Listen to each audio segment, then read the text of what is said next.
ఉన్నారు. మామూలుగా మామూలుగా అన్ని అవయవాలు బాగున్న వాళ్ళు చేయలేని పనులు కూడా వాళ్ళు చేశారు.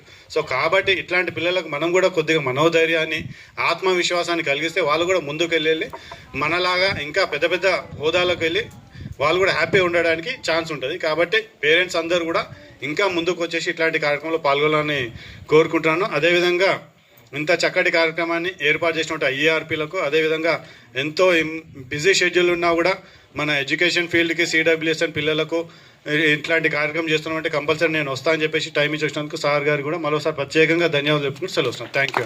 మంచి తల్లిదండ్రులు అవుతారని, మీ పిల్లలు కూడా ఎవరైతే ఇక్కడికి వచ్చిండ్రో వారందరూ కూడా మంచి ఆరోగ్యంతో ఉండాలని, వైకల్యం అనేది మర్చిపోయి ఇంకోటి వీటికి మనకు ఇది బర్డ్స్ అనేది ఒకటి ఉంది కదా, తిరుమలలో బర్డ్స్ అనేది హాస్పిటల్ ఉంది కదా, ఏదైనా అవసరం అయితే అంటే మరి ఇబ్బంది అయితే వాటికి ఆర్టిఫిషియల్ లిమ్స్ అంటాం కదా, అవి కూడా ఏదైనా ఉంటే వాడికి అంటే మూవ్ కావడానికి అది ఉంటుంది కదా. మేడం చెప్పండి.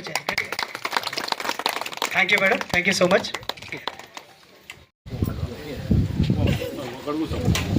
Thank you sir.